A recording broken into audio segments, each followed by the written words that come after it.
بڑے بزرگوں، بھائیوں اور دوستوں،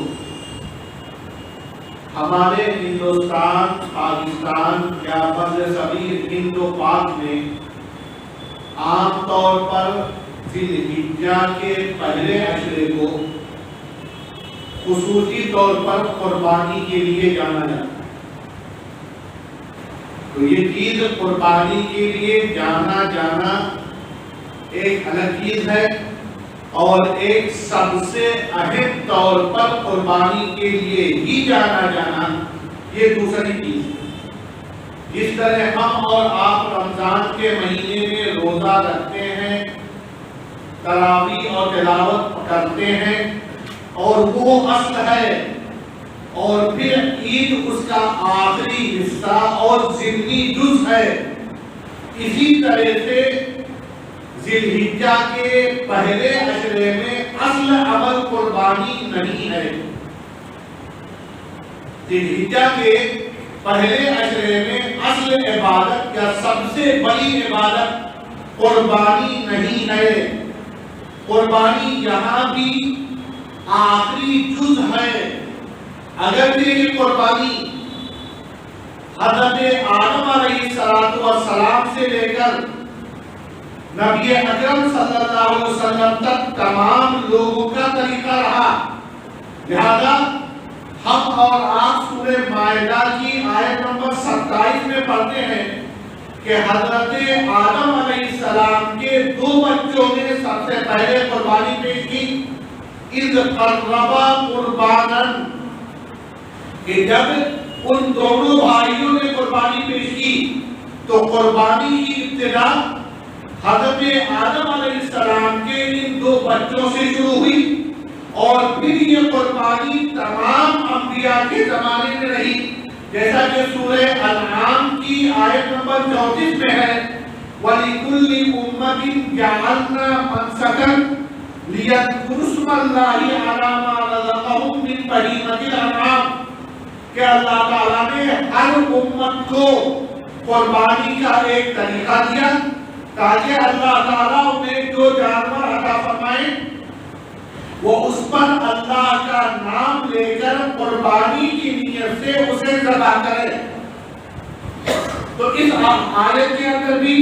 قربانی کا تمام امتوں کے اندر پایا جانا ثابت ہوا۔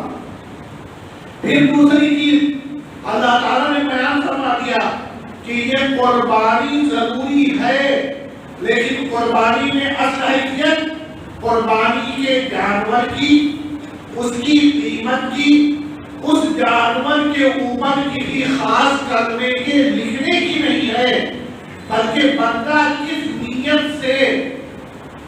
کس تقوی کے ساتھ اس کام کو انجام دے رہا ہے اس کا اعتبار ہے۔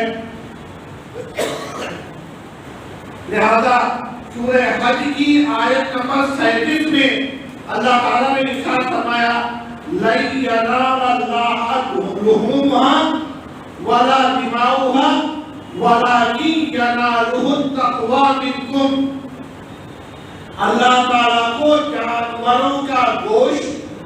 یا اس کا خون نہیں پہنچتا،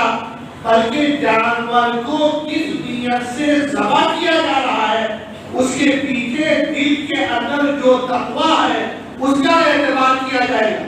لہذا قربانی کرنا تمام انبیاء کی سنت، تقوی کی علامت، اور اسی وجہ سے ترمذی شریف کی اور ابن ماجہ کی ایک حدیث میں ہے، من کان لہ سعی، جس کے پاس گنجائش ہے کہ وہ قربانی کر سکے،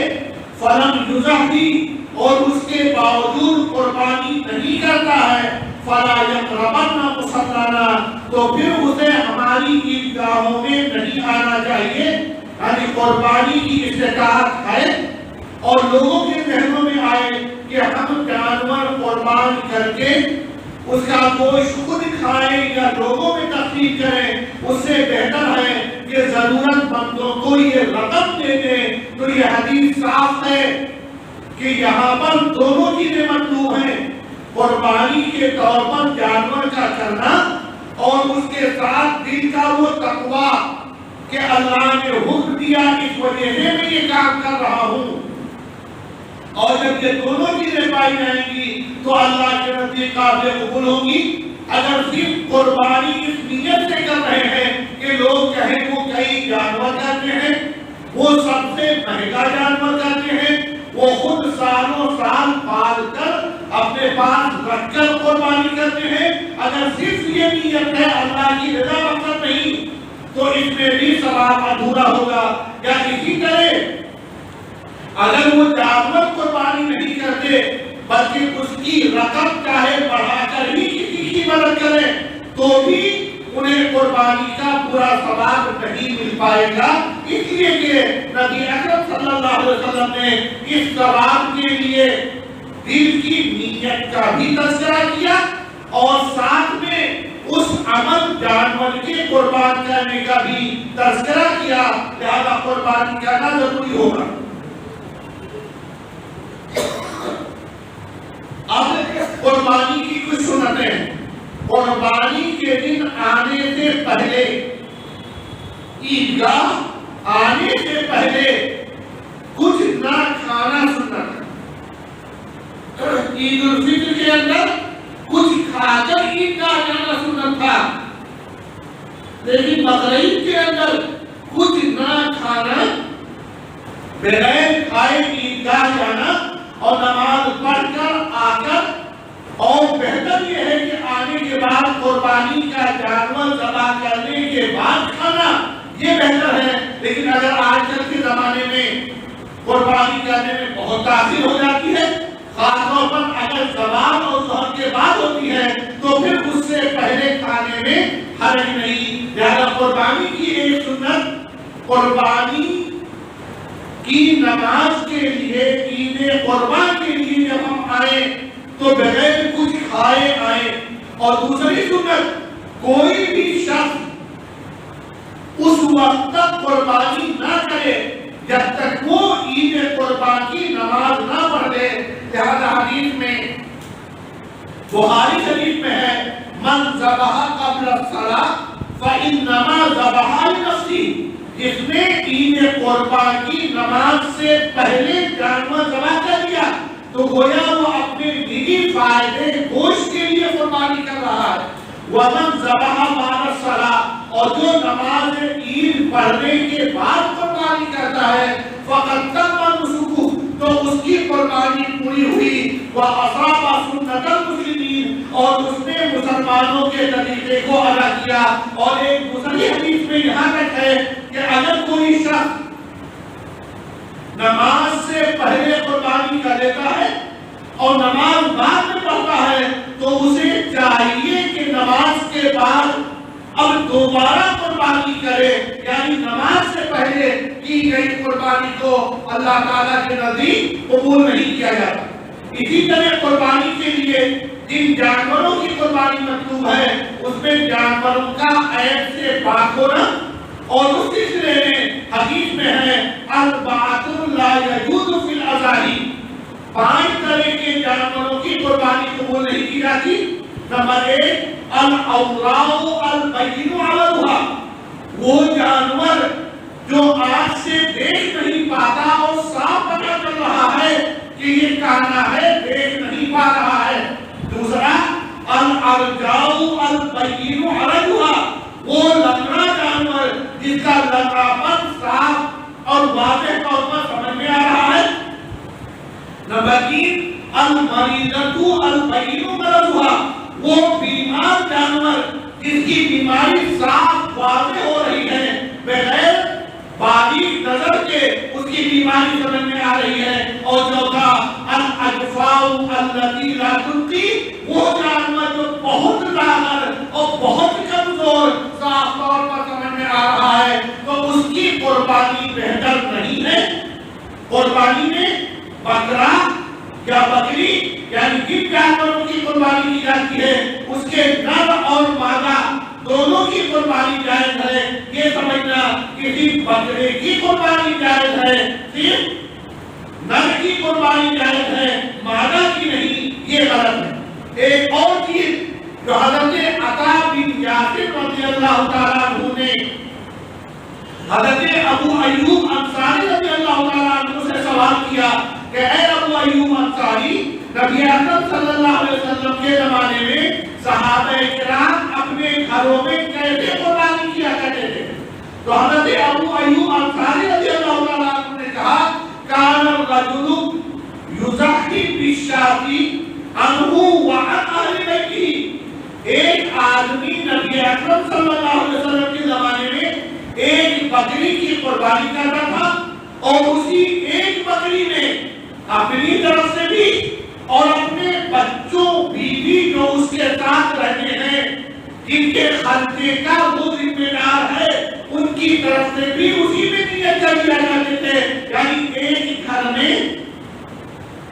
اگر اس کے بیوی بچے اس کے ماتحت میں، ان کی اپنی شادیاں، ان کے اپنے کاروبار، ان کے اپنے الگ معاملات شروع نہیں ہوئے ہیں، تو ایک بکرے میں سب کی نیت کی جا سکتی ہے۔ اس سلسلے میں 3 چیزیں مشہور ہیں۔ نمبر 1، ہر صاحب حیثیت الگ الگ قربانی کرے۔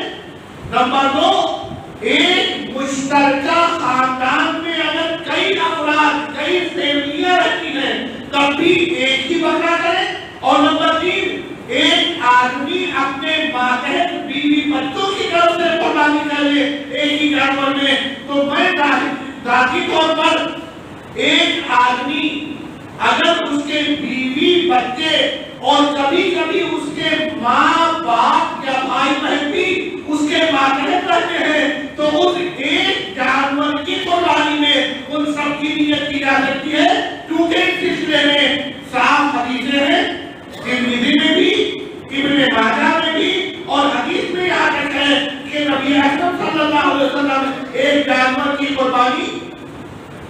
اپنی اور اپنی ازواج مطہرات کی طرف سے کیا کرتے تھے۔ یہ بھی ثبوت ہے، اور صحابہ کرام میں کئی صحابہ اور تابعین کا بھی ثبوت ہے۔ لہذا ہر فرد کا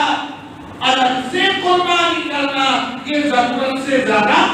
یا اگر ایک مشترکہ خاندان میں کئی بھائی رہتے ہیں، جیسے ہندوستان میں بعض گھرانوں میں رواج ہے کہ مشترکہ خاندان کئی بھائی کئی نسلوں تک رہتے ہیں، چچا اور بھی چچا کے تمام لڑکے اپنے بچوں کے ساتھ، تو یہ تھوڑا زیادہ وسیع ہو جاتا ہے۔ زیادہ بہتر یہ ہے کہ ایک آدمی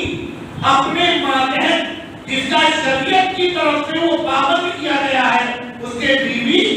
اس کے لڑکے لڑکیاں بچیاں، اور خاص حالات میں کبھی کبھی اس کے والدین بھی اس کے تابع ہوتے ہیں اور اس پر اس کا خرچہ ہوتا ہے۔ اسی طرح کبھی کبھی بھائی بہن بھی اس کے تابع رہتے ہیں، تو ایسی صورت میں ایک بکرے میں ان کی طرف سے نیت کی جا سکتی ہے۔ اب میں ایک مرتبہ پھر آپ کے سامنے وضاحت کرتا ہوں کہ میں نے پھر کہا تھا کہ قربانی یہ ذی الحجہ کے پہلے عشرے کی اصل عبادت نہیں، اس لیے کہ احادیث میں آتا ہے افضل ایام الدنیا العشر، اس دنیا میں سب سے افضل جو دن ہے وہ دن ذی الحجہ کے شروع کے 10 دن ہے۔ اس طرح عید سے پہلے رمضان اصل ہے، اسی طرح ذی الحجہ میں شروع کے 10 دن اصل ہے، اور ان 10 دنوں میں حدیث میں ہے ما من ایام العمل الصالح فیہن افضل واحب الی اللہ من هذه العشر، کہ ان 10 دنوں میں اللہ تعالیٰ کو تمام نیک کام سب سے زیادہ پسند ہے۔ یعنی ان 10 دنوں میں اصل کام یہ ہے کہ بندہ خوب نیکیاں کرے، اور حدیث میں ہے فَأَكْثِرُوا فِيهِنَّ مِنَ التَّهْلِيلِ وَالتَّكْبِيرِ وَالتَّحْمِيدِ، ان دنوں میں بکثرت اللہ اکبر، الحمدللہ اور لا الہ الا اللہ پڑھنا چاہیے، اور اسی دنوں میں سب سے اہم دن یوم عرفہ کا، ان 10 دنوں میں عبادت کے نقطہ نظر سے، ثواب کے نقطہ نظر سے سب سے اہم دن یوم عرفہ کا ہے، جس میں حاجی عرفے کے میدان میں خاص اعمال اور دعائیں کرتا ہے۔ جنہیں حج کا موقع نہیں ملا وہ ان دنوں اپنے علاقوں میں روزہ رکھتے ہیں، اور حدیث میں ہے افضل الدعاء دعاء یوم عرفہ، سب سے بہترین دعا یوم عرفہ کے دن کی دعا ہے، اور یہ عام ہے۔ حاجی میدان عرفات میں وہاں دعا کرے گا، ہم اور آپ اپنے اپنے علاقوں، اپنے اپنے ملکوں اور شہروں میں دعا کریں گے۔ گویا یہ 10 دن عبادت کے اعتبار سے اصل ہے، اور ان 10 دنوں میں یوم عرفہ اسی طرح سب سے افضل ہے جس طرح رمضان کے پورے مہینے میں شب قدر سب سے افضل ہے، اور جس طرح شب قدر کی خاص دعا اللہم انک عفو تحب العفو فاعف عنی ہے، اسی طرح یوم عرفہ کی خاص دعا جو حدیث میں نبی اکرم صلی اللہ علیہ وسلم نے کہا ہے افضل ما قلتہ انا والنبیون من قبلی یوم عرفہ، کہ یوم عرفہ کے دن جو سب سے بہترین دعا میں نے یا دیگر انبیاء نے کی وہ کیا ہے؟ لا الہ الا اللہ وحدہ لا شریک لہ وہو علی کل شیء قدیر۔ تو جس طرح رمضان میں سب سے افضل شب قدر کی رات ہے، اسی طرح ان 10 دنوں میں سب سے افضل عرفہ کا دن ہے، اور جس طرح شب قدر کی سب سے اہم دعا اللہم انک عفو ہے، اسی طرح یوم عرفہ کی سب سے افضل دعا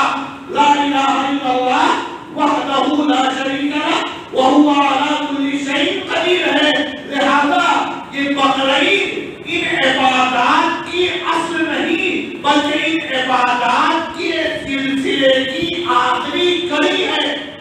لیکن ہم ان دو بات یا بر زمین کے دیگر ممالک میں عام طور پر بقرعید کو ہی اصل مان لیتے ہیں۔ ان 10 دنوں میں اضافی عبادتیں، یوم عرفہ کے دن روزے،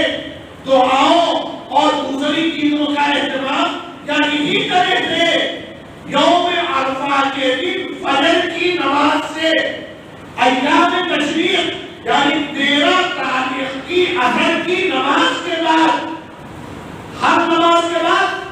تکبیر تشریق کا اللہ اکبر لا الہ الا اللہ واللہ اکبر وللہ الحمد، اس کے پڑھنے کا جو ثبوت احادیث میں آتا ہے۔ لہذا ہم کو اور آپ کو اپنے ذہنوں کو صاف رکھنا چاہیے کہ یہ بقرعید یہ ذی الحجہ میں مختلف عبادات کے ایک سلسلے کی آخری کڑی ہے، جس کے اندر پورے عشرے میں عبادت کرنا ہے۔ خاص طور پر یوم عرفہ کا روزہ، اس دن خصوصیت سے دعا، اور خاص طور پر ایک مرتبہ پھر وہ دعا دہراتا ہوں لا الہ الا اللہ وحدہ لا شریک لہ وہو علی کل شیء قدیر، اور پھر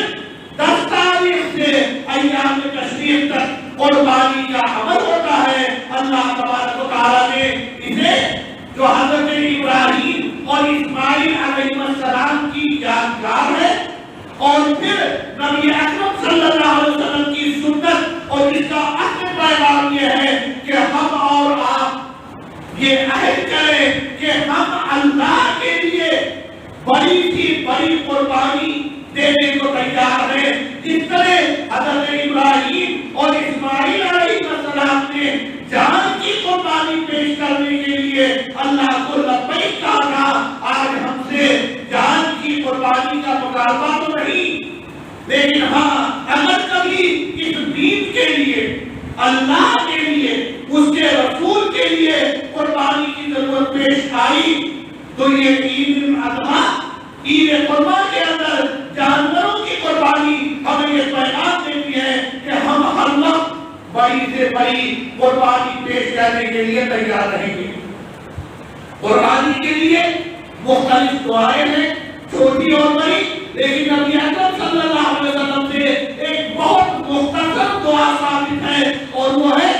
بسم اللہ اللہ اکبر۔ اگر کوئی شخص جانور کی قربانی کرتا ہے اور چھری پھیر دے گا بسم اللہ اللہ اکبر اتنا کہہ دیتا ہے تو اتنا کافی ہے، اور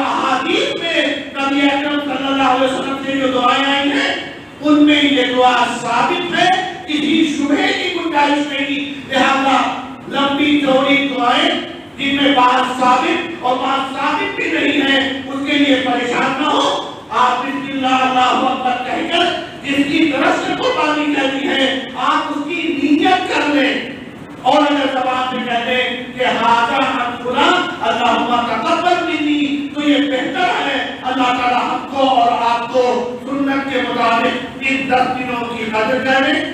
تمام حقائق کو سمجھنے اور صحیح طور پر نیک اعمال کی توفیق عطا فرمائے۔